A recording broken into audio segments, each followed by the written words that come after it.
Everyone's having night?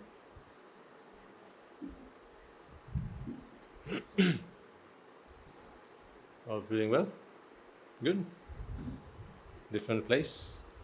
Different people? Or same person? Different person. Are you sure? How do you feel though? Same person, different place? Or different person, same place? Or different person, different place? Or same person, same place? It's up to you to work it out. Huh? Different person, different place. Okay.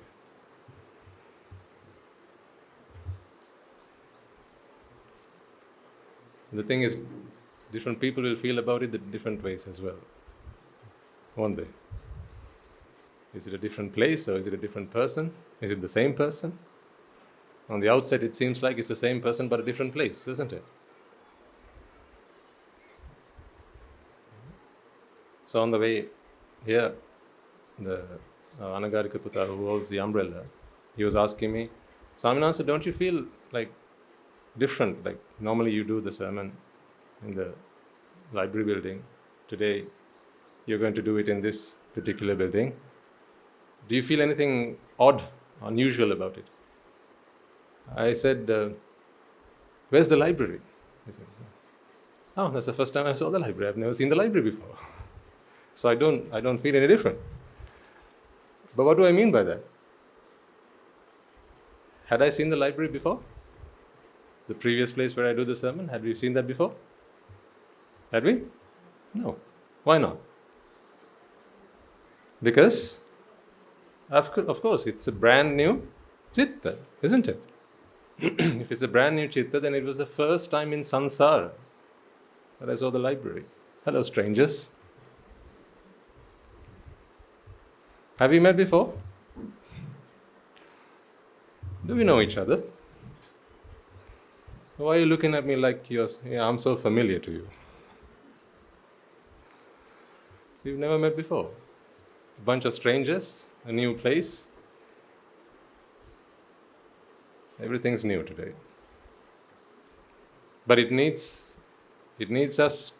requires us to think in those terms. And when we do that, ladies and gentlemen, it becomes, then you have nothing to cling on to. When you realize that all there is are manifestations, what do you cling on to? What do you like or dislike? To have a friend, you need to have someone you've known for some time, right? Think about it for a second. To be friends with someone, to have that emotional connection with someone, you need to have known them for some time. As people date before they get married. So throughout the dating process, you get to know each other. So you begin to realize that this is the person, you understand their flaws, their weaknesses, their strengths. Yeah? You're trying to understand the other person, you get to know the other person. And hopefully that is a mutual process, is what people hope for. But then you tie the knot, and then soon enough you realize that is not the person I got married to. Does this sound like something you've never heard before? It's the same old story. So who here got married to the same person that they knew before getting married to them? No one. So you dated one person, or rather you saw that one person for the very first time. Then you started dating a different person. Yeah? You started going out with a different person, going to the restaurants with a different person. You spent Valentine's Day with a different person. Your first kiss was with a different person.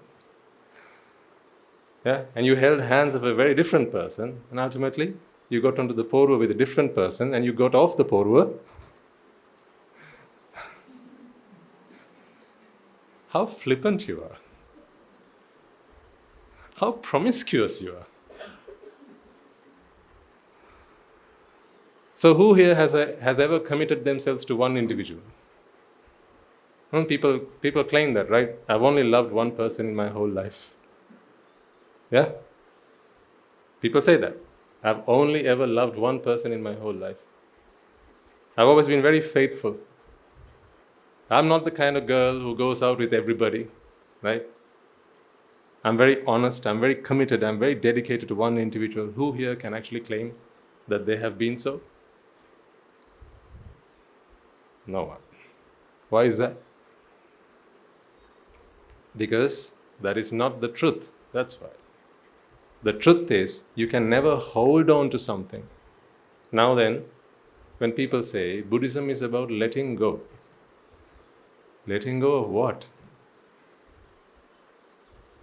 Huh? I'm about to let go of this. Is this the same thing I picked up a moment ago? Is it? Then what do I have to let go? What is there to let go? What is impermanence then? How long did this last to become impermanent? Impermanence is a function of time. In a world that is akalika, that is timeless, how can you speak of impermanence? These are the truths, the realities that we are now beginning to understand. And once you grasp these truths, ladies and gentlemen, these are the age-old truths. They've always been true, regardless of whether you and I accept them or not. If you accept them, you can live happily. If you deny them, then you suffer. It's simple as that. Whether we accept it or not doesn't make any difference to the outside world. So are you here to let go? That's why right from the beginning, we've been saying, Buddhism is not about letting go.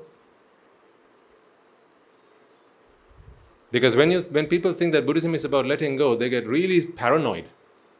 Oh my God, I can't let go of all these things. My family, my children, my parents, my treasures, my wealth, my car, my pet, Tommy, how can I let go? How can I let go? He's the one who kept me company in the good times and bad. How can I let go? How can I let go of my prized possessions? How can I let go of our family heirloom? How? This is the ring my grandmother gave me. She wore it for her wedding. How can I let go? People have all sorts of questions. They have these problems, so they struggle to let go, and then they think Buddhism is about letting go. That's why people are scared of walking into a temple. Because they worry that the Swaminatha they meet is going to say, let go, Pingvata, let go. Not so. That is not the truth. The truth is, you just need to realize that there is nothing to let go of. See, I love the fact that in Buddhist philosophy, there's only one thing to do, and that is to open your eyes and wake up from the dream that you're in. Simple as that. When you're having a nightmare and there are elephants chasing after you, or say Tarzan, who's swinging from branch to branch trying to come to get you, or you seem like you're drowning in a vast ocean and there's no one to save you, you're in a dream. What's the one thing you have to do to get out of all of these? Wake up. That's it. Wake up, and then what? There are 100 elephants chasing after you with their tuskers and their trunks, right? They're enormous. And if they get you, they're going to tear you down. 100 elephants chasing after you. You have to wake up and then do what? And then do what? Nothing.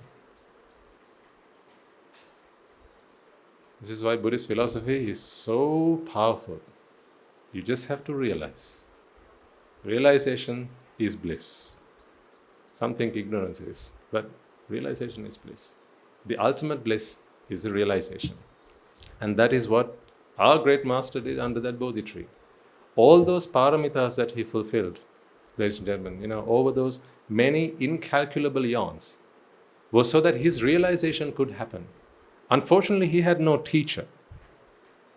Just imagine that. Just imagine trying to understand all this without a teacher. Today, sometimes we struggle even with a teacher. Yeah? How many times a week do you come to the monastery? Understanding sometimes these principles for the simple reason that we've never looked at life in this way. That's the only reason. We are not used to looking at the truths in this way. We've always lived in a dream. So to think of life as a real thing, as the real deal, we're not used to it. And still, just think of how many times a week you have to come to the monastery. Even with a teacher, I have had to make myself a permanent resident of the monastery to understand the truth. Even with a teacher. Most of you come to the monastery 5 days a week, 6 days a week, 7 days a week. You have shifted and you have moved and relocated to, dwellings around the monastery. All for what? Because you want to be with Guru Handru. Or because you want to understand the truth? It's because you want to understand the truth. That's why. Remember when you wanted to get your child into a good school? Right? If the school was in Colombo and you lived in Thoothukudi, what did you do? Right? You, let's just say, forged the documents. Right? Or you got to, found someone you know, right? And then pretended that is where you were resident because you wanted to get your child into a good school. Yeah? So why have you been moving closer to the monastery? Because you want to get your child into a good school. Yes. Into a good school. Absolutely. Because here, in this school, we teach the truth. Exclusively for aspirants of what? The truth. Well done. That is what Jethavanarama is. Exclusively for aspirants of the truth. You can call it Nibbana if you want to. If Nibbana is not the truth, let's all go home. We don't need Nibbana. We just need the truth. The truth is the call to wake up from our dreams and see things as they really are. Then you realize that there is nothing to let go of. Because letting go is a very, very, very difficult thing to do. Who here disagrees with me? How much did you struggle to let go of your children? If you have done that already. How many of you struggle to, you've been trying, but you still can't let go of your children. Some have physically let go of them, but mentally you're still attached to them. See how difficult letting go is? The physical letting go is okay. When you die, it's done. But mental letting go doesn't even happen even when you die. It's still there. That's why you keep coming back for unfinished business. Just think about how difficult it has been to let go, for some of you, your lay lives. When you decided that you wanted to move closer to the monastery, just think about all the things that you had to go through, that shopping list of things. Yeah, your property, whatever, your parents and your friends, your work, the things that you had worked so hard to build up for yourselves. Just walk through through those steps that you took, getting to where you are today. All those letting goes, if you deliberately let go of them, that would have been incredibly difficult. Because there is no such thing called letting go. There isn't. You can't forcefully let go. If you're attached to this and it's in your hand, you drop it. You think you've let go of that. You think you've let go of that. Just imagine I'm attached to this. I put it to a side. I even look away. I promise to myself I'll never look at it again. Do you think I've let go of this?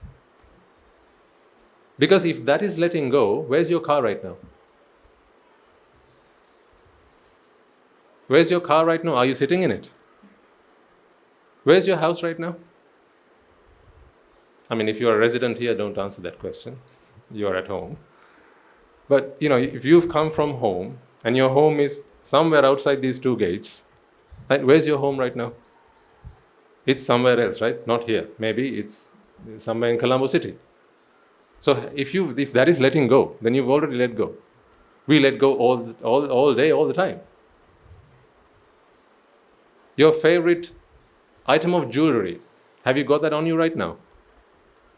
It's your favorite item of jewelry. Your mother passed it down to you. It has been passed down from generation to generation. Is it with you right now? No, because today you want to observe Dasasil, so you leave it at home and come. Yeah? Have you let go? If this is letting go, then you have already let go of a lot of things. But no, that is not what letting go is. So when people think about letting go physically, we need to get over that. We need to get over the thinking that that is what letting go is. It's not. Physical letting go is not letting go at all. It's so overrated. Even when someone says, I'll let go of my lay life, I have become a monk, right? Now, those days I used to live in a palace, but today I go and live as a hermit. I live in a cave, I live in a small kuti. But from time to time, I do think about my old life, right? And I sometimes look up at the sky and wonder if only things had been different. Or maybe I came to the sasana too early. Huh? If only I'd stayed another 5 years, I could have fulfilled my dreams. I was just on the verge of becoming a millionaire. Maybe I was a bit too early. Do you think this man has let go? It looks like he has. Yeah, because all he has on him is a robe. It looks like he has. Or if you have a monk or a hermit or whoever takes his alms bowl, goes on alms round, right? People serve him leftovers. And then he thinks to himself, oh, life didn't used to be like this. I thought monkhood was going to be a bit more comfortable than this. I thought monkhood would give me delightful food. It would give me, I thought devotees would offer good things to me. Tasteful food to me. I thought people would offer to me delicious food. But look at this. Is this the kind of food that I have to now live with for the rest of my life? On the outset, it looks like he's let go. But has he? He's not even thought of letting go yet. Because letting go is all a mental process. There is nothing to let go. Even mentally, you can't let go. You can't let go. You just have to realize that's the only thing you can do.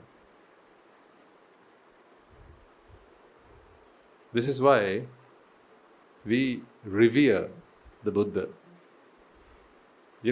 Before you bring your palms together in veneration of his holy name, I need you to recognize, ladies and gentlemen, why we do that. Because that is what's important. Do you remember when you were young children, just kids, our parents used to take us to visit our grandparents. Yeah? And then they would say, Putta, worship. Did you know why we were doing it? When you were just a kid, you didn't know why you were doing it. Go worship this, you worship Achyama. This was the time even before you knew that your mother and your father were the two people who brought you up into this world, who brought you into this world, right? And who looked after you, who fed you, who taught you, and did everything. So if you didn't know that your parents were them, then how would you know what your grandparents would have done for you? But they would have asked you, your parents would have asked you, go worship your Achyama. You did it just because. Remember, you've not seen, for the alms givings and so on, when really little children come into the monastery, the parents, what they do is they bring the child, they bring the hands together in front of the monk, right? And say sadhu Putta. The little guy doesn't know what he's doing. He's just following suit. When he sees his father getting on his knees, the child also does that. And he sees the father adjusting himself so that he's facing the Buddha statue, the child also does that. That's not through understanding. That's just repeating what you see. But when we bring our palms together in veneration of the Buddha, we needn't do that. Because that brings us very little reward. Now for the last 7 days, right, you have all been getting involved in this great pinkama that we have. Depositing relics into the relic chamber of the new pagoda, unveiling the pagoda, and the processions that we've been having, offering the Gilampasa Puja, the Buddha Puja, and so on. That you've all been engaging in so many meritorious deeds, and today we have the finale of that. But that won't end here. The ceremonies will end. The festivities will end. But if you have understood what the chaitya, the stupa, the pagoda represents, then the pink karma doesn't end today. If you think it's just the unveiling of a stupa, of the spire, if you think it's just the depositing of relics into a relic chamber and then sealing it off, that is the pink karma, then that is done and that's done. That's it. It's never going to be done again, once in a lifetime. But if you understand what the stupa is all about, what the relics are about, then that pink karma never ends. So if you understand what the Buddha is about, when you bring your palms together in veneration, rather than who it is, what it is you are venerating, then that's going to be there with you forever. Because if it's a who you're worshipping, then we are already too late for that, aren't we? Just 2,500 years too late for that. Because that man is gone. He's not there for us to worship today. He's not there for us to offer the Buddha Puja today. But every day we do a Buddha Puja. People would ask, why do you offer a Buddha Puja to a statue? That's either fiber or cement or plastic. Why do you do that? And the problem there is because you see the food and you see the statue. Because the realization hasn't happened yet. Because then it makes no sense. Offering food to a statue makes no sense. But once you realize that what you're offering is not really the food, it's only a representation. It represents something. It represents nourishment. It represents vitality. It represents energy. It represents effort. It represents wisdom. Ayuvanna, Sapa, Bala, Patibhana. It represents these things. And when you recognize that the stupa or the Buddha statue represents Nibbana, now that is a timeless offering, isn't it? When does that pink karma come to an end? It never does. Even after you have become a Buddha, as in an Arahata Buddha, if we had Arahatan Mahanses at the monastery, even they would get involved. They would go and offer the Buddha Puja. In fact, they'd probably say, I will do the Buddha Puja. You go practice, do your meditation, listen to the Dhamma. They might say that. So, I think it's very important that whenever we take a moment to worship the Buddha, we need to remind ourselves that the Buddha is not the man who lived 2,500 years ago. Conventionally, yes, but he represented all that was good about the Buddha. Because once we recognize that, folks, now that becomes a timeless veneration. Otherwise, we are 2,500 years too late. Then you have to wait until the Maitri Buddha comes around. But if you recognize that Buddha is Nibbana, then how long does Nibbana last? Forever. Because Nibbana is an asankata. The Buddha's body is a sankata. The Buddha's mind is also a sankata. Sabbe sankara anicchati. They're all manifestations. Those manifestations will only manifest for as long as the causes manifest. But Nibbana is not a sankhara. Sabba sankhara, samatha is Nibbana. Therefore, it is timeless. It lasts forever. So it is a timeless sublimeness that today I ask to bring your palms together in veneration of. So when we do so, I want you to reflect on this, that it is not merely the Gautama Buddha to whom you make this veneration. You have to realize through wisdom and insight that this is Nibbana, what the Buddha stood for, what he represented, what he walked the surface of this earth for 45 long years to convince us of, and all sentient beings. Nibbana, that is the ultimate bliss. And so, to that ultimate bliss, we make this veneration. Namo thassa bhagavato arahato samma sambuddhassa. Namo thassa bhagavato arahato samma sambuddhassa. Namo thassa bhagavato arahato samma sambuddhassa. So now that you have made your veneration to that, you need to become that. That is what a veneration actually means.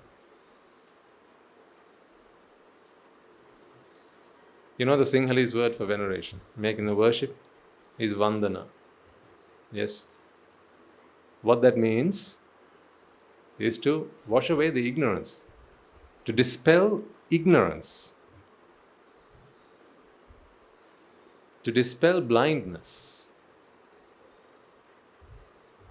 When you're blind, what is the state of affairs? You can't see. So when you dispel blindness or ignorance, now what happens? You see. That's what happens. Now, I'm sure most, if not all of you, will have, on many occasions by this point, gone into the shrine room and done the Buddhaguna Sajjayana and so on, right? Let's take one of them. Arahang. Arahang is a virtue. So when you go into the shrine room, you chant the Nava Arahadi Buddhaguna, meaning there are 9 of them, but there are infinite. There's an infinite number of virtues, but thankfully the Buddha encapsulated all that into 9 qualities or virtues, and only the Buddha could do that, to be honest. Imagine asking us to encapsulate all or capture all of the qualities into X number. So the Buddha did that on our behalf so that we have today the Itipi, So Bhagava, Arahang and so on. When you go into the shrine room, you will chant this. In fact, you don't need to go all the way Itipi, So Bhagava, Arahang, Samma, Sambuddha. What if you just went in there and said Arahang, Arahang, Arahang, Arahang? Is that not Buddhaguna chanting? No, of course. Samma Sambuddho, Samma Sambuddho, Samma Sambuddho. Is that not Buddhaguna chanting? Lokavidu, Lokavidu, Lokavidu, Lokavidu. Do you have to say all 9 of them? No. Do you have to say any of them?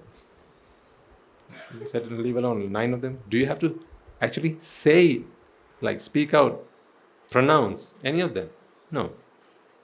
Because then there's a speaker in there that does a fine job, never stops. You guys, you start and stop when you get tired, when you need to use the washroom. Right? But that speaker there has been running ever since we switched it on. All we got to do is change batteries from time to time. It never stops. So then it must have attained Arahathood by now.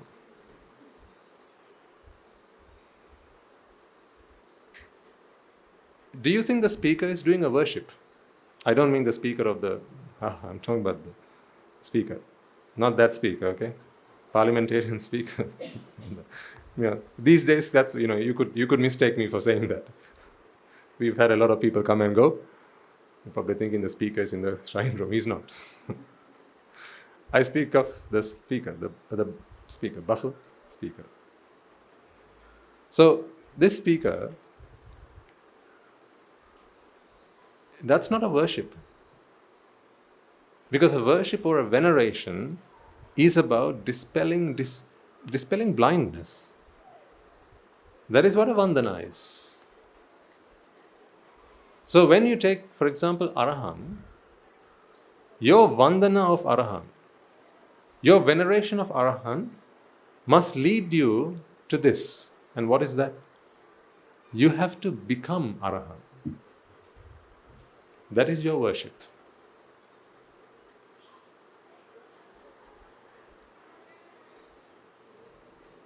it is worthy of becoming. That is a worship. If something is worth worshipping, is it not worthy of becoming? Now you worship your parents. Yeah. You worship your parents because of their virtues, right? Because of their qualities, because of how good they are and great they are to you as a mother or a father. So when you worship them, when you worship your teachers, when you worship the Mahasangha, I mean, do you go and worship like rocks and mountains and trees? People used to do that back then. But you don't do that now, do you? Why is that? Why don't you go and worship mountains and rocks? Why don't you do that? Because you have no need to become like them. Anything you worship, don't you wish you could be more like them? Unless you are doing it because that has to be done. In some situations, you're just doing it because it has to be done. But if you're doing it honestly and genuinely, you really, really, really want to do it, whenever you worship someone, like take Guru Hamdra for example, right? At the end of the sermons, we worship Guru Hamdra. Don't we all wish we could become a little bit more like him? Isn't that why we worship Guru Hamdra? Is it just because he's given a splendid sermon? Then you should worship the speaker again, because you only hear him speak through the speakers. Then you should worship, say you may be at home, as you listen to the sermons at home, on occasions when you can't come to the monastery, maybe you listen to it on your laptop. Now, what is the gatha you use to worship the laptop? Okasavandami laptop.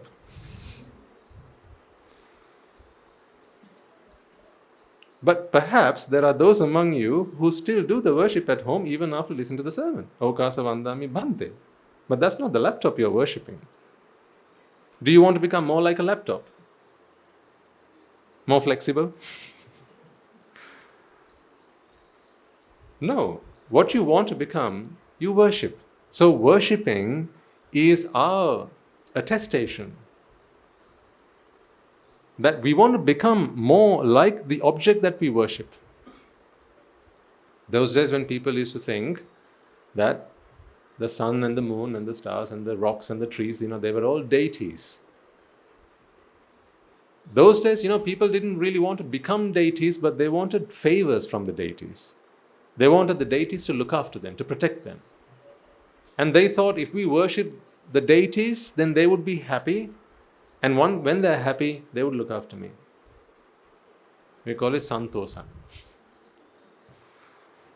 We used to, you scratch my back, I scratch yours. It was that principle. We worship the deities are happy, now they look after us. You make them sacrificial offerings. Yeah, people make sacrificial offerings. They sacrifice animals to please the gods. When the gods are happy, what do people suppose they do? They look after you. They protect you. They give you wealth. Right? They give you shelter. They give you a good life. So this is what people thought. Now you see, when you worship the Buddha, what is the Buddha going to give you? What does the Buddha have to give you? If you worship a deity, maybe the deity has a weapon of some sort. Maybe he has a special power.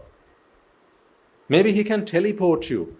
Say if you're in a difficult place, you're walking down the street and you're about to be run into by a car, right? A deity, perhaps if you please them enough, maybe they can teleport you, right? Disappear and appear.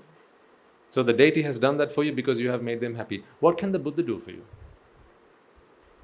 I mean now, let's say 2,500 years ago he was there, he had supernatural powers, let's just assume that he did. But now what is the point of worshipping him? I really want you all to think about this, ladies and gentlemen. You know why I'm sharing this stuff with you? And it's not just with you, but also with people who are listening to these talks online as well. Some of you already understand some of these concepts.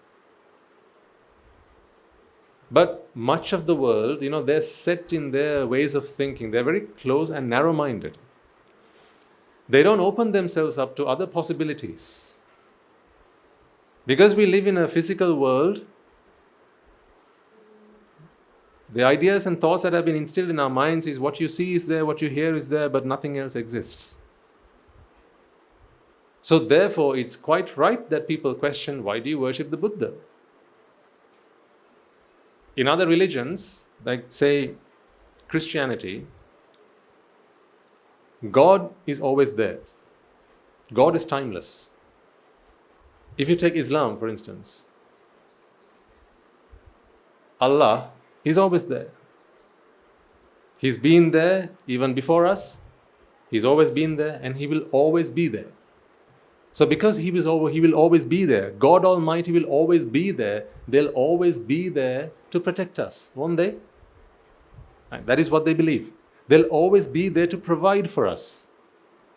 If we are good, then they'll be pleased by our good behavior, by our good demeanor. So they will protect us, they will love us, and if we can win their love, win their respect, or rather win their heart, then God will always guide me. He will be my shepherd and I will be His lamb. But how can you do the same with Buddha? Now we have a problem. Where is the Buddha to protect you today? See, just think for a second. We deposit the dhatu, or the relics, in the dhatu garbhe, the relic chamber. If you are like me, you must have an answer to the question, why do we do that? Otherwise, you're just blind followers. I don't think Nibbana works like that.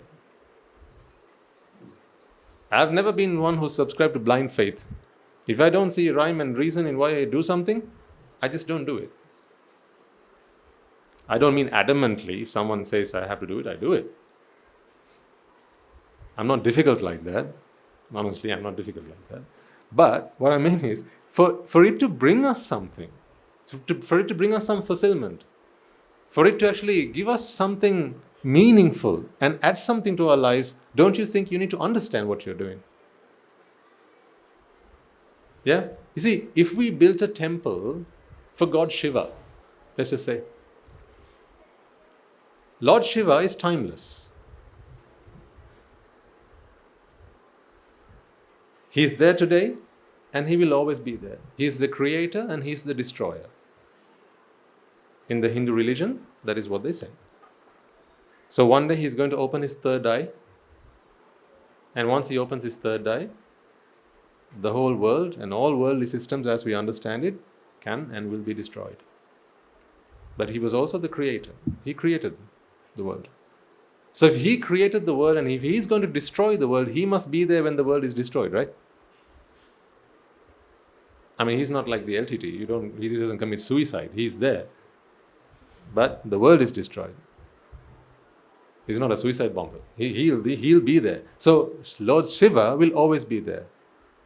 Lord Vishnu, He's always going to be there. Lord Krishna, He's always going to be there. Lord Hanuman, always going to be there. So it makes sense to build stupas in their name to please them. It makes sense. I understand that. That I understand. Because they're always there. It makes sense to build a temple in the name of Allah. It makes sense to put up a cross in the name of God Almighty because He's always going to be there. He's always going to be there watching over me, to protect me, to safeguard me. But what's the point of building a stupa in the name of the Buddha? Huh? What's the point? Don't you think we've just wasted all our time and effort? And then we go deposit the relics in there? Why worship the relics? I mean, these are the remains of dead bodies. Aren't they? You know, if I could bring to you a strand of hair that belongs to God, you know, I understand if people would want to worship that. Why? Because God would probably be happy that we are worshipping His relics. Actually, they won't be relics then, because He will still be around. And we can please Him by doing so. But what's the point of worshipping the Sarvagna Dhatu? What's the point? Whose good books are you going to get into? You think he's going to send you a Christmas card? You're not even going to get something as much as a Christmas card. But if you're good, on Christmas Day, God will send Santa and you will get presents. But what is the Buddha going to give you? Nothing at all. Why? He is not here. So if he is not here, why are we wasting our time? Just Guru Hamdra said so. Don't be blind followers. No point in doing that. If you have come here because you say you want to see the truth, then you can't just be doing things because Guru Hamdra says so. Because one day he might just tease you. He might just mock you. He might just say something that you can't believe. Or that you will believe, but that is not true. You have to become a student of nature. We talked about this last Poya Day. That is what the Buddha did. He became a student of nature. Although we say he had no teacher, he says the Dhamma is my teacher. What is the Dhamma? Nature. Sobha? Dhamma. That's nature. The Dhamma was his teacher, meaning nature was his teacher, meaning he just became so sensitive. He became so attuned to nature that the lessons that nature taught and has always been teaching, he realized. And then he became the Buddha. So when you worship, when you walk up, now it's quite hot sometimes, if you've been standing in those queues, it gets very hot. If you have one of those relic chambers in your hand, then someone's holding an umbrella for you. Otherwise, I ask you, for what?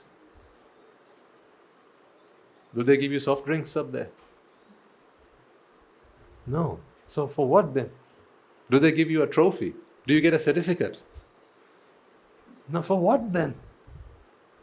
Why do you put yourself through this? Isn't it also like Dushkara Kriya? Huh? Just think about what you're doing in the time of the pandemic. When COVID-19 was really big. There were people, maybe some among you as well, who would travel from the other side of the country. Either on their private transport or they would get into public transport. They would catch 3 buses and 2 trains to come to the monastery. Just the outside, they would get on their knees, they'd worship in the direction of the monastery. They might bring something to offer to the Mahasangha, they would leave it by the entrance and they would go back home, 2 buses and 3 trains.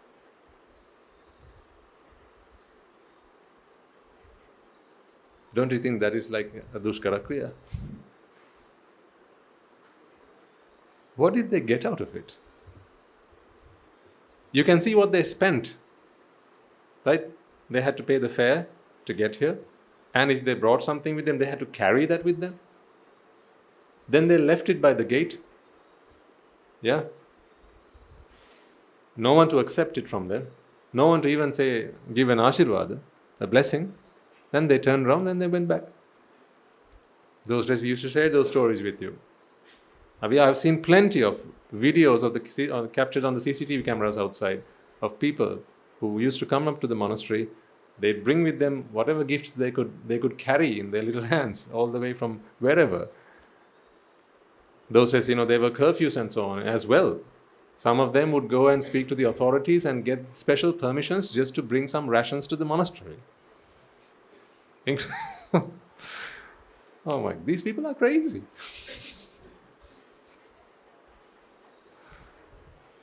Crazy people. I don't know, you're crazy. If you did that for Lord Shiva, he would look after you. He would keep you safe on the way back home. Wouldn't he? Go to the temple, make an offering to Lord Shiva, right? And beseech, oh dear Lord, I have come here today and made all my offerings to you. Please guide me. Please protect me. You are the protector. I surrender myself to you. I worship myself at your feet. I offer myself at your feet. Convinced that Lord Shiva has heard my prayer, I turn around and I walk out. But feeling strong inside, feeling a sense of protection inside, because I know that Lord Shiva has heard my prayer, now He's going to look after, He's going to protect me. But when you came and left those things at the monastery's gate, sometimes it was a day later we would see on the camera. So there was no Swami Nuhanses to bless you on your way back home. And what if on the way back home they got into an accident? If someone goes to the temple on the way back home, get into an accident, they don't say that was Lord Shiva's doing. That they don't say, because Lord Shiva always protects me. But if someone comes to the monastery on their way back home, they get run over. Now the Swami Nuhanses don't even give me their blessings. So once again I have to ask you the question, are you crazy or are you crazy? Which one?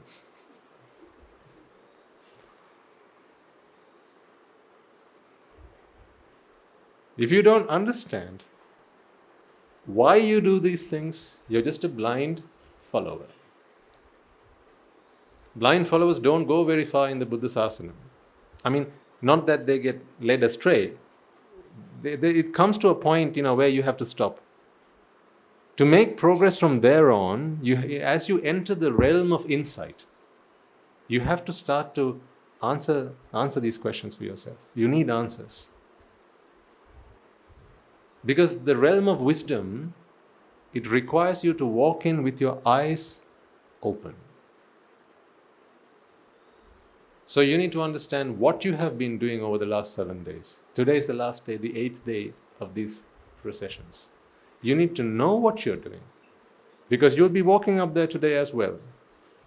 You will have some offering in your hand, maybe some flowers, maybe some gilampasa, maybe some water, maybe some joss sticks, maybe an oil lamp. You will walk up those steps, knowing perhaps that this is the last time you'll be seeing the pagoda in that way. You may also have something to offer to the pagoda, perhaps. And then today they're going to seal it shut. You may have already deposited your copper leaves. If you haven't, you will get a chance to do that. And then, every day you come into the monastery, as you walk through these gates, you'll probably look up and see the pagoda shining bright. You will bring your hands together and you will chant a sadhukara. But who's going to hear your prayer?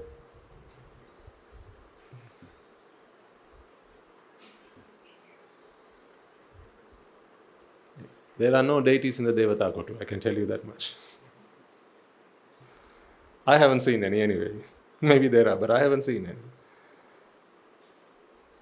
I haven't seen any special lights emanating from the pinnacle. Do we expect that? No, we didn't expect that. Some might even question, what about the dhatu? Are they genuine ones? Because there are a lot of fake ones out there. So what are we supposed to do? Carbon dating and test them? Which of them belong to Bhakkula Maharajanas? Which of them belong to Sariputta Maharajanas? Which of them belong to actually the Supreme One? You think we've tested any of the relics that people have been bringing in over the last few days? Huh? If so, you have to test whether the Buddha is in this statue also. You hear me? If you have to test whether those relics are the relics of the actual Arahatan Mahanses or the Buddha, then before you worship this statue, you have to check whether the Buddha is there as well. Do you? No. So what if they're fake? What if all of them are fake? Someone said me at last count, they had almost 90 Dhatunvansi. And someone else said, today, Swaminathan said, the miracles are happening. Today we see 90, the next morning we come and see, even with the no devotees coming in, then there are 100. Dhatunvansis keep appearing from nowhere. So people come and ask me, sir, how is this happening? How do you explain these miracles? Is this real? Or is someone walking in that night and depositing them? So that we have a nice story to tell our devotees and impress them. How do these miracles happen?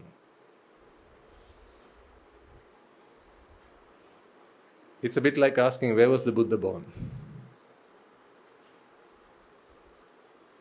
Where was the Buddha born? Huh? Where was the Buddha born? Yes. So what is the miracle that has happened? What is the miracle that keeps happening every day in this monastery? Where is it happening? Yes. Where is it happening? In the stupa. Yes. Where is that stupa? It's here. This is that chaitya.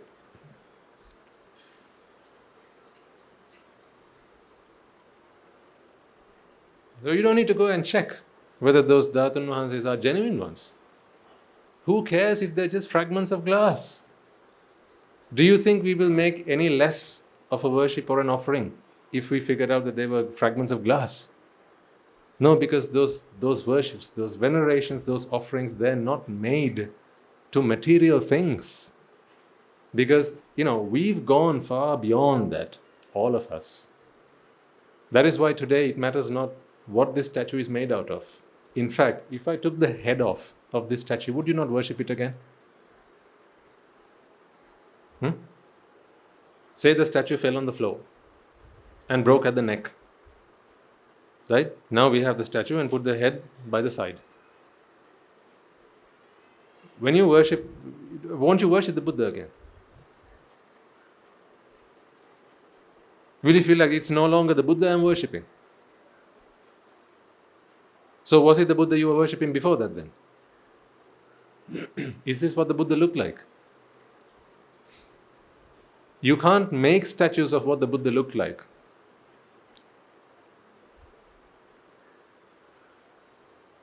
He had the Mahapurusha Lakshana.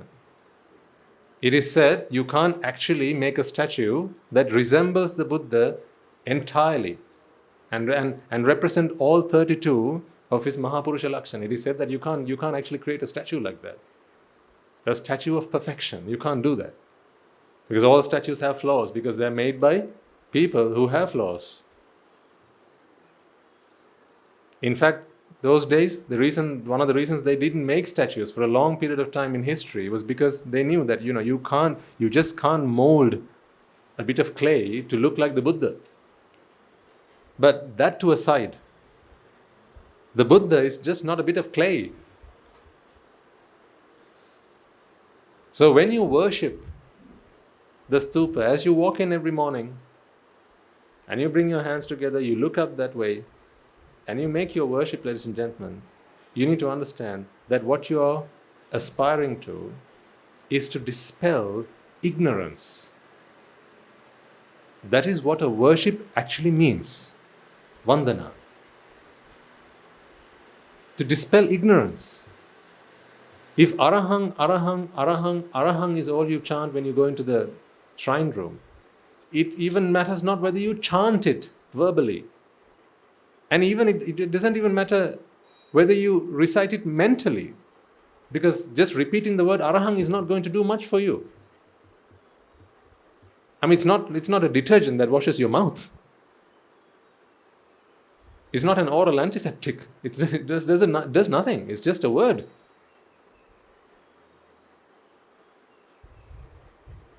The only way it becomes a kamatahan, the only way it actually does something for you,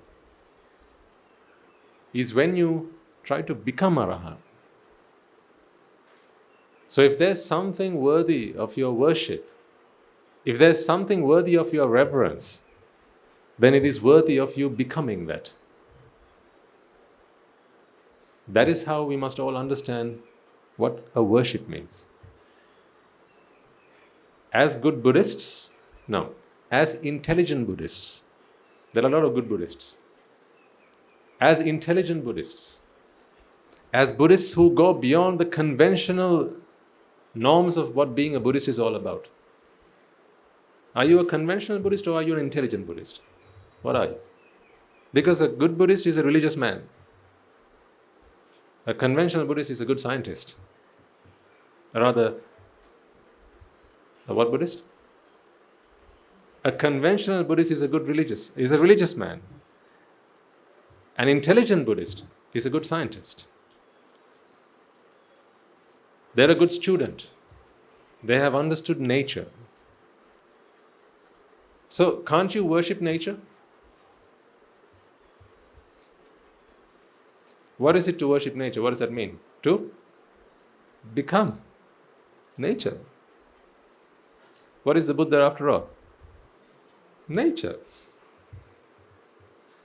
Why do we suffer? Why do we suffer? Put it very simply. Because you haven't become nature.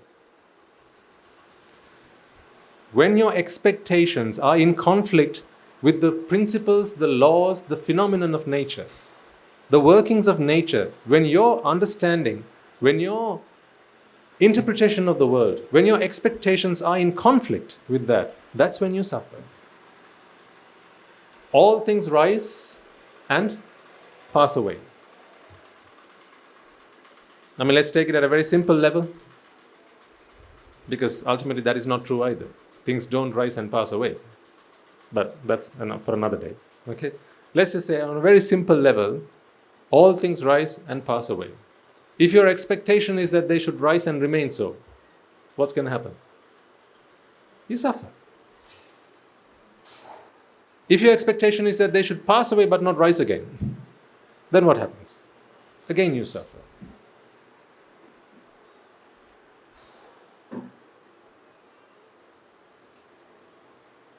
But if you can come to terms with nature, accept nature, acknowledge nature, and what's the magic word?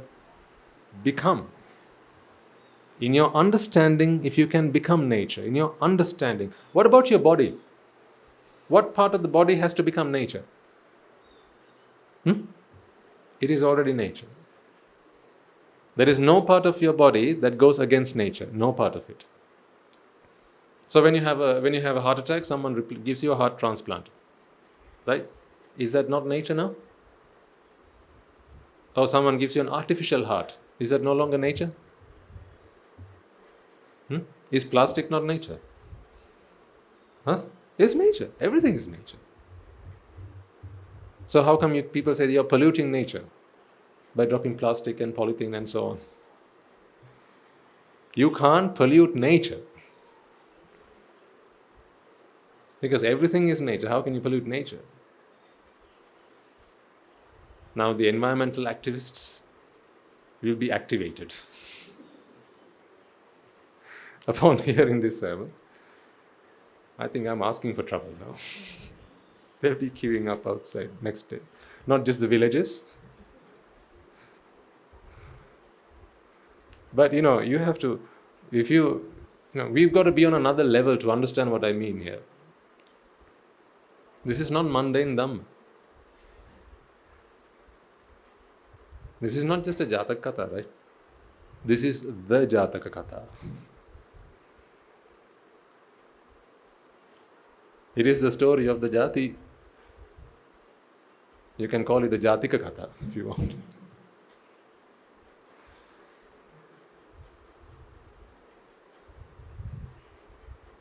We must become one with nature, ladies and gentlemen.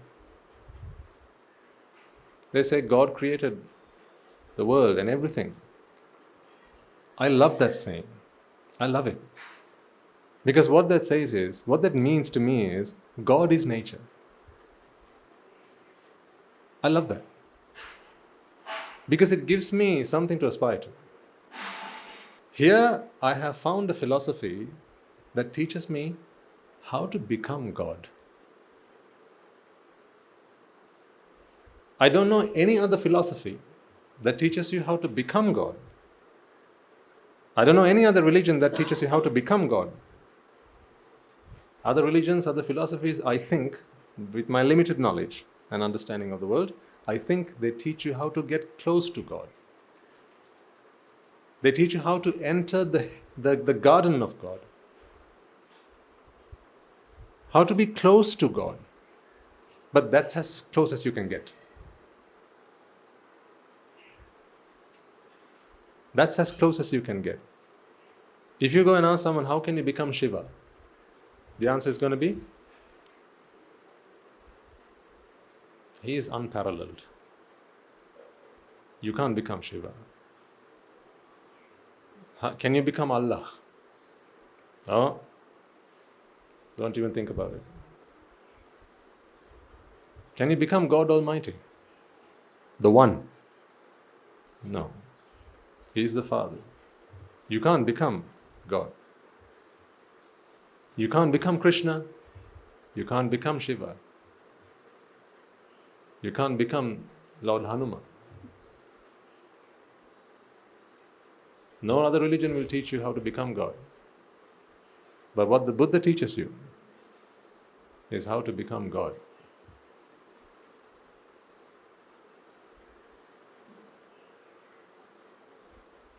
Because God is nature. If you can become nature, that is what Vandana is. Your worship is to dispel ignorance. Once you dispel ignorance, you become nature. What does that tell you about the state you are right now? Let me put it this way. See, to become nature, all you have to do is realize the truth. Okay? Nothing else needs to change. All you have to do is realize the truth. If all you have to do is realize the truth, then the gap between becoming nature and what you are now is a realization, isn't it? Meaning, perceiving the world in a different way, interpreting the world in a different way, through the lens of the truth. So if that is the only gap between what you are now and becoming nature, aren't you already nature? Because the gap is merely your understanding, your realization. It's a bit like, it's a bit like this. You are your mother's child, aren't you? Aren't you all your mother's child? Wait, let me think about it. Huh? You are either your mother's son or your mother's daughter. Yeah? So you are the child of your parents. When you were very, very, very young, when you were just a baby, you didn't know this. Yes? When we were just infants, we didn't know this. So when you were just an infant, if you could speak, this is a hypothetical example. If you could speak and I asked you, who is this person to you? And I showed you your mother, what would you say?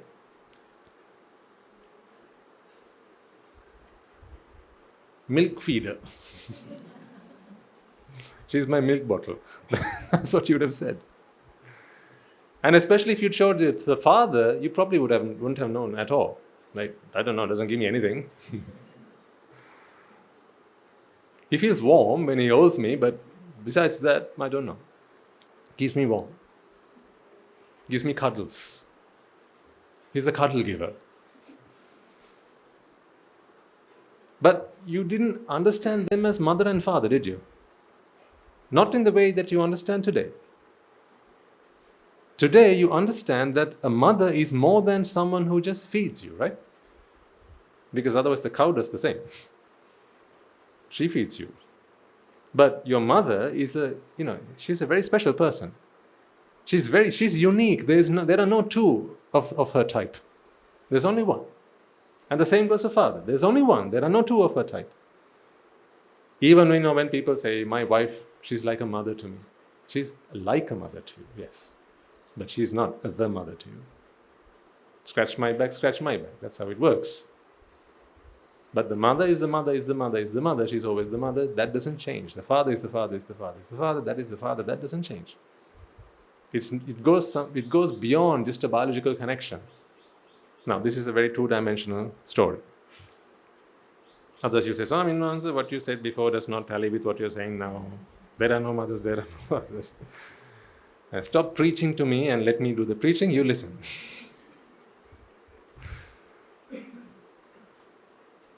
See, what changed from when you were an infant to growing up to learn mother or father?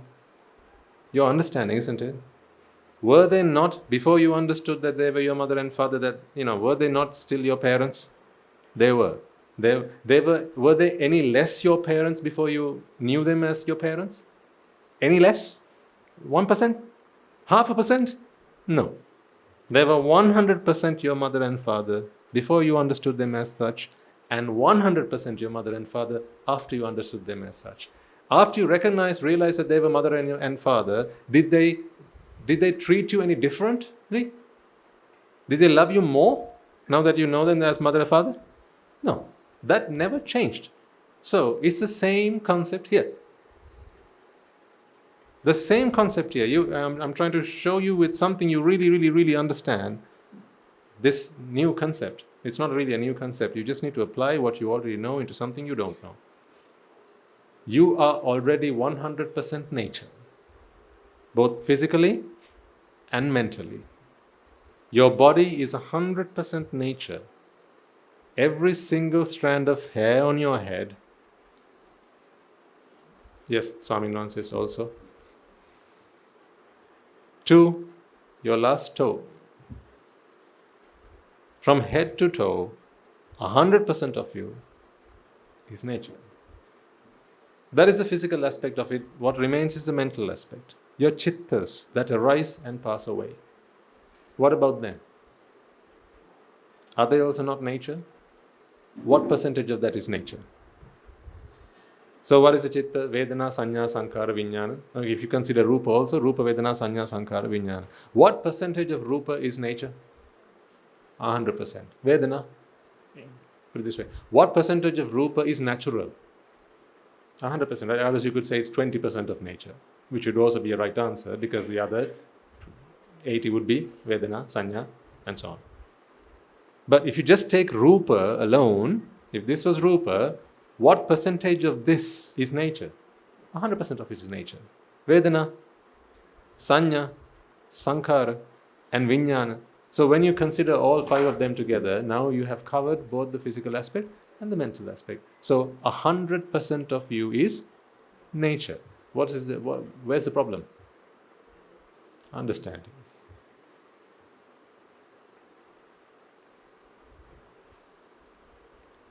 That's the problem. Understanding. You only learn to love your mother when you realize that she was your mother. Until then, you had some form of connection, but you just knew it as the person who provides for me. There's a time in an infant's life where they begin to understand mother and father. It's not the day they start saying Amma. That's the day they start actually, uttering some words and, getting something out of their vocal system. But it's not that day. It happens before that. They begin to understand that this is my mother. There's something special here. This is my father. There's something special here. I have a special connection, a special bond with them. That goes beyond the biological bond.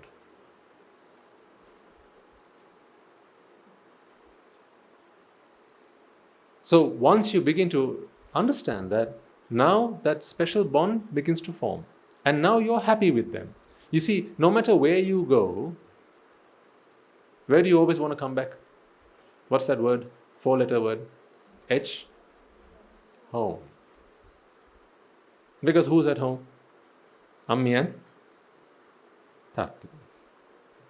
Or Amma and Tata. Or Amma and Appachi. Or Mum and Dad. That's why you always want to come back home. No matter where you go. Far across the oceans, travel the lands, travel the continents, no matter where you go, you're always looking forward to that day when you can get back on a flight and come back home to be with your mother and father. Why? Because there's a very special bond there. A very special bond. That's why, your mother and father passing away is not like when a friend passes away. Because that's a very special bond. It's not like an uncle passing away, or an aunt, or a distant relation, or a cousin passing away. It's not the same. When it's time your mother and father has to leave you, it almost feels like half of you is dead. The other half somehow seems to remain, and that is you, but the other half is dead. It feels like that. If you among the audience have gone through this experience, then you know what I'm talking about. The day you had to say farewell to your parents. It's a very special bond. So no matter where you go, you come back home, because that's where, as you say, the heart is. In other words, that's where your mother and father are. But that special bond only formed after you began to understand that they were mother and father. Until then, no such thing. If as an infant, you were taken away, maybe you were as foster parents, they adopted you. You were a foster child.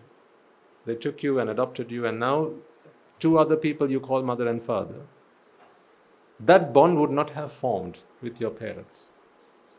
Now let's just think. I'm trying to give you this analogy so you can understand what I was trying to explain earlier. Say you were adopted as a young child. You didn't know that it happened, right? So they took you when you were just an infant, or very young age. Now your foster parents are looking after you. After a while, your biological parents, they come to see you. Okay? They've not disclosed to you that they are your biological parents, but when they see you, they are just drowned with love and affection towards you, just overwhelmed with love and affection, and they just come and hug you and embrace you and start kissing you. What are you going to feel? Now you don't know that these are your parents. What are you going to feel? Huh? You're going to feel really weird, right? What's going on? You're going to push them away.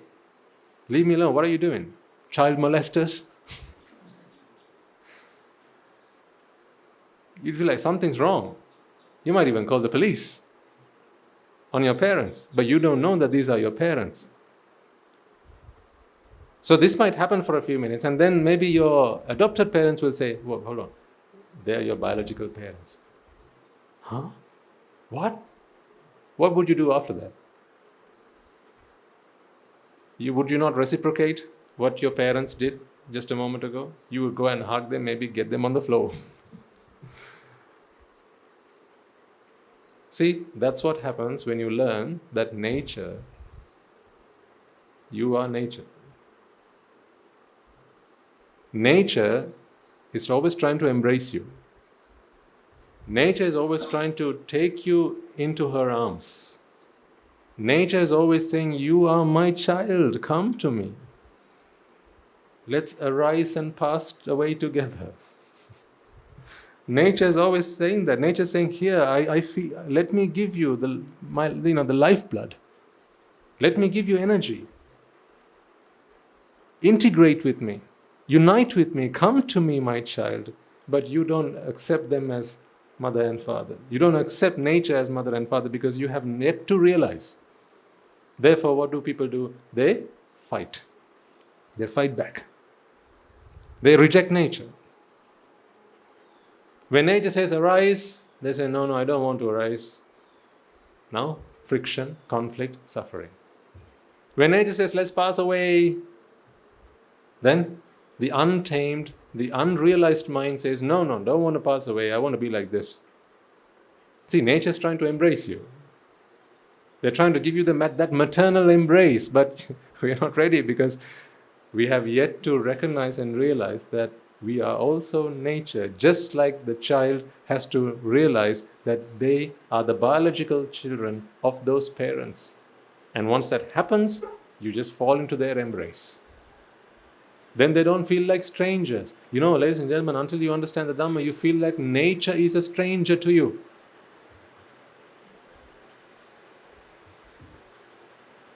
Don't you agree? That's why when it rains, you look up in the sky and go, damn, it's raining again. Oh, how I wish it could be sunny today. When a stranger knocks on your door, how do you feel? Do you open the door and welcome them in and hug them and embrace them with open arms? You don't, because they're strangers, right? But when a good friend walks in through the door, you welcome them, take them in, sit them down, right? Treat them, greet them, hospitality, all that. So today, nature decides, I'm going to rain. You decide, no, I want it to be sunny today. Now what happens? Conflict. Friction. You treat nature like a stranger. But the irony of it is, you are also nature.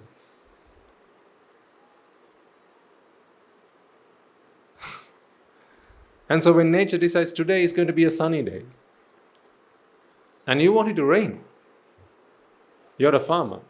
Your crops have been withering away, it needs to be watered now, and you're looking for rain. What does nature want to do with the crops? Huh? What does nature want to do with the crops? Exactly what's happening right now. If there's a tree at home, say your apple tree. Do you have an apple tree? No, we are in Sri Lanka, we don't have apple trees. We have pineapple trees, right? Let's say you have a jackfruit tree, right? It was your great-grandfather who planted that. Right? Now it's a tall and majestic jackfruit tree. It has always bore fruit and it has fed your family for generations. It has been the icon of your family. Right? Everyone calls your home the tree, the home with the jackfruit tree. Kosgaha gedara. That's what they call your home. Right? That has been the symbol of your home. So you have taken a strong attachment to it, and you feel like, that has to be there forever and forever and forever. One day nature decides, you know what, that's enough.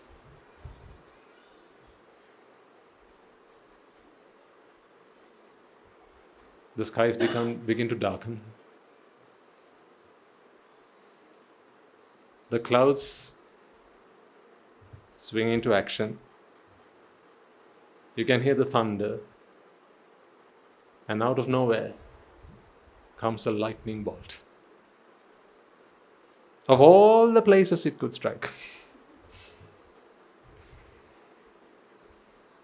There's the old mango tree that your ex-wife planted. Why can't it strike that? Huh? Of all the places it could strike, where does it strike? The jackfruit tree. It strikes the tree and it blows it up into smithereens. Now it's a dead tree. It can no longer bear fruit. Nature has decided that it is time. To you, the jackfruit tree is a friend. That lightning bolt is a stranger. Because to you, you don't accept nature as your friend, because you are yet to become nature. Therefore, you treat nature as a stranger. So when nature decides it's time to strike, now what happens? You suffer. Oh, my jackfruit tree. For 75 years it stood there, bearing fruit and feeding the family.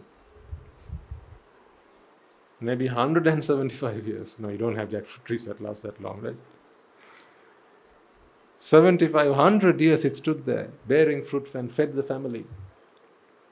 But alas, and people start crying.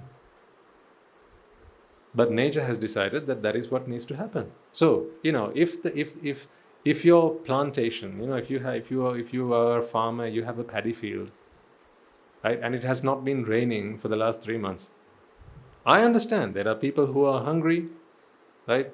The grain prices will start going up, the economy will be affected, people will start to feel the pain of a famine, right? All this is going to happen, but that is what nature wants.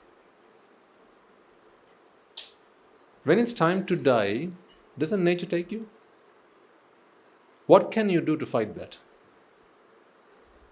What can you do to defy that? What can you do? There's nothing you can do. But then there are two types of people who respond differently in the face of death. There are some who cry, and there are some who smile. Does nature treat them differently? Does nature kill one more than it does the other? One is a brutal death. The other is a very gentle, kind death. Does nature do that? No, when nature decides it's time to take you, nature is going to take you, whether you've been a good man or a bad man.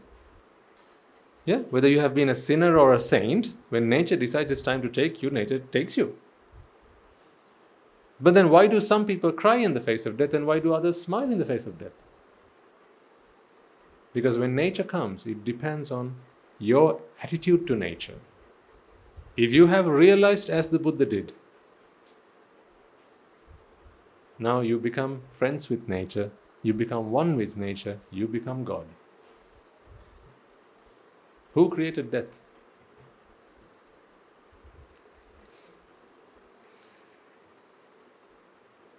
See, you say God created life. Yeah, so God creates life, He takes away life when He decides. Yeah, I ask you the question. Who created life for you? What is life after all? It's just vipaka energy that comes to fruition. Yeah, so who created that? Yourself. What is death? Death in the way that we understand today is the separating of mind and body. But ultimate death, meaning parinibbana. Yeah, that is also, because in other religions they say, when death happens, you either reunite with God forever, that is forever, or you are damned for a long time in the hell until Judgment Day. Different religions have different interpretations, but to keep it quite simple, that's the basic principle. But if you created your coming into this world, and Nibbana is also your creation. You see, I can't do Nibbana for you. The Buddha can't do Nibbana for you. Your Nibbana is done by whom? By you yourself. Then who is your creator? And who is your destroyer? So if Lord Shiva is the creator and the destroyer of the world, then who are you? It is not I who said that.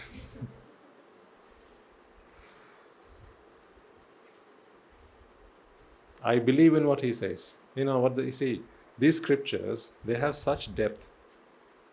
When Lord Shiva opens his third eye, what happens? The world is destroyed. When does your world destroy? When you open your third eye. Yes. Open your two eyes and the world is created. That's how Lord Shiva created the world. He opened his eyes and he created the world. He opened his third eye one day and the world will be destroyed. How are you going to destroy your world? By opening your third eye. How did you create the world? By opening your two eyes. Yes, agreed.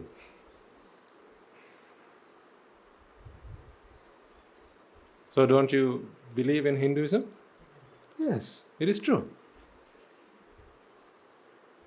He's the creator and he's the destroyer. Yes. Hello, Lord Shiva.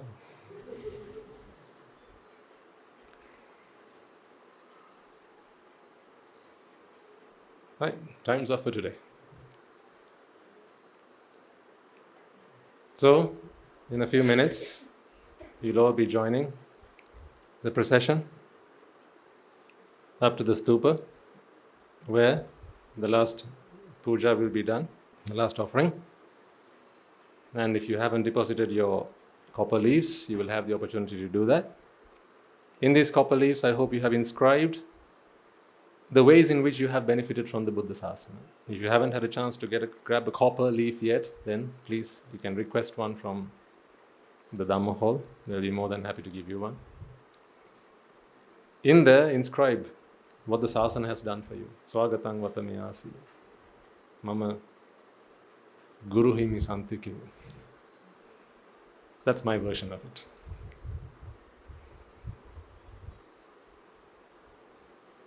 So you inscribe what the Sasana has done for you. Because on your quest to becoming Shiva and opening your third eye, this is going to help you. So that every day as you walk in through these gates, you look up at the stupa and you bring your hands together in veneration. Remind yourself that it is that ultimate bliss that you're after. Because the chaitya has to happen within your hearts. That is where the Buddha is going to be born. It is a representation. That's why it matters not whether these are just fragments of glass or just, rose stones. Matters not. Matters not. We are not going to go and do DNA checks or carbon dating to find out whether they are the genuine, authentic relics. Then we should do the same with this also. Then why do we offer flowers? Why do we offer the pan? No point, right? It's not so.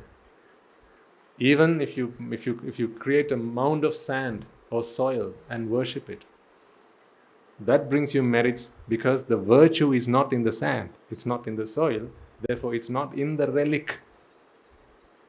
It's not in the relic. It's within you. It's the qualities that you must always venerate, the virtues that you must always venerate. And they are universal. The Buddha is everywhere. The Dhamma is everywhere. The Sangha, everywhere. These qualities are everywhere. So what are we trying to do? We are trying to instill them in our minds. Where do we get it from? Nature. That's what I said. It's everywhere. We just have to realize. Open your eyes and realize. Let's do the merit transfer and bring the sermon to an end. Let us all take a moment then to transfer the merits that we have all acquired by making offerings to the infinite virtues of the Noble Triple Gem, inviting the Swami Masters to deliver the sermon today, inviting your friends and family to join us and listen to the sermon, reflecting on the Dhamma, chanting Pirit, meditating, chanting the Buddha Guna and so on. Let us first and foremost take this opportunity to remind ourselves how incredibly fortunate we are to be in receipt of the Lord Buddha's teaching, and with immense gratitude towards the bhikkhus and bhikkhunis, upasakas and upasikas who have since time immemorial protected and preserved the sublime teachings of the Buddha and passed it down through the generations of the noble lineage in the form of the Tripitaka, which is thankfully available to us today to study, understand and comprehend the Dhamma. Let us transfer all these merits to all of them. Let us also transfer these merits to all members of the Mahasangha present throughout the world, including the chief prelates of all of the chapters who dedicated their lives to the noble path and have committed themselves towards the betterment of all sentient beings. Let us not forget that amongst them are the monks and nuns resident in your local temples and nunneries who always been by your side through thick and thin, come rain or shine. Let us also transfer these merits to our teacher, Guru Hamduran Wahanse, as well as all the monks resident at the monastery and the Anagarika and Anagarika communities attached to the monastery. Let us also transfer these merits to those who make great efforts to disseminate the teachings of the Buddha, be that by transliterating these talks, sharing them out with others, or inviting others to join them. May they all rejoice in these merits. Let us also transfer these merits to our devotees and friends of the monastery, who, for the sake of merits to help them attain the supreme bliss of Nibbana, continue to sustain the Mahasangha. This includes everyone from those of you who provide the Mahasangha with shelter, arms, robes and medicines, as well as extend their know-how and well wishes. May they all rejoice in these merits, and by the power of these merits, may they be healed of any physical and mental ailments and overcome any obstacles to their spiritual progress. May they abstain from the unmeritorious deeds, fulfill the meritorious deeds, fulfill the noble eightfold path, and may they all attain the supreme bliss of Nibbana. Sadhu, sadhu, sadhu. Let's also take a moment to transfer these messages to our mothers and fathers, brothers and sisters, sons and daughters, grandparents, uncles, aunts, cousins, nephews and nieces, our friends, our acquaintances, our employers and employees, our elders and our teachers, and everyone who's made every effort in their power to help us, support and assist us in any way, shape or form possible and available to them. Out of gratitude in all our hearts, let us take a moment to transfer these merits to all of them. May, by the power of these merits, they be healed of any physical and mental ailments and overcome any obstacles to their spiritual progress. May they abstain from the unmeritorious deeds, fulfill the meritorious deeds, fulfill the noble eightfold path, and may they all attain the supreme bliss of Nibbana. Sadhu, sadhu, sadhu. Let us also take a moment to transfer these merits to Devas and Brahmas, spirits and demons, primarily the Sakadeva, as well as all the Nimas, gods and deities who have committed themselves to fulfill and preserve the Sambuddha Sasana. Let us transfer these merits to our guardian deities who keep a watchful eye over us and keep us out of harm's way. May they prosper in divine power and wisdom. May they abstain from the unmeritorious deeds, fulfill the meritorious deeds, fulfill the noble eightfold path, and may they all attain the supreme bliss of Nibbana. Sadhu, sadhu, sadhu. Let us also take a moment to transfer these merits to those who have passed away in our name, our forefathers, our ancestors, our loved ones, reminding ourselves that it is in their blood, sweat and tears today we are able to enjoy the comforts of life and practice the path in peace and harmony. Let us also transfer these merits to all members of the armed forces and the police force who sacrifice their lives to protect the peace and harmony of our nation. Let us also transfer these merits to those who have lost their lives in the wars, be they friend or foe, as well as those who have lost their lives to natural disasters such as tsunamis and earthquakes and landslides, forest fires, floods, pandemics and so on, reminding ourselves that in this infinite long journey of samsara, they will all have been mothers and fathers to us, friends and acquaintances to us. They'll have gone the extra mile on every occasion on our behalf. Out of compassion, loving kindness and gratitude towards all of them, let us transfer all the merits that we have acquired to all of them. May, by the power of these merits, if any of them have been born in the woeful planes, they redeem themselves and be born in the blissful plane. May they abstain from the unmeritorious deeds, fulfill the meritorious deeds, fulfill the noble eightfold path, and may they all attain the supreme bliss of Nibbana. Sadhu, sadhu, sadhu. And finally, may by the power and blessings of all the merits we have acquired throughout the day, we be able to witness the advent of many hundreds of thousands of arahants on this blessed land. And may you and I and everyone who's helped make this program a success become a Rahatan Vahanse or an Arahat Theranin Vahanse in this very life itself and in the era of the Gautama Supreme Buddha itself. Sadhu, sadhu, sadhu. May the blessings of the Noble Triple Gem be with you all. The members of the Mahasangha will transfer their blessings to you. Raga kinnen midatva, dvesha kinnen midatva, moha kinnen midatva, Nibbana Parama Sukhayan Sukhita Taravetva. Nibbana Parama Sukhayan Sukhita Taravetva. Mamada Siyalu Loka Siyalu Satvayo Nibbana Parama Sukhayan Sukhita Taravetva. Nibbana Parama Sukhayan Sukhita Taravetva. Nibbana Parama Sukhayan Sukhita Taravetva.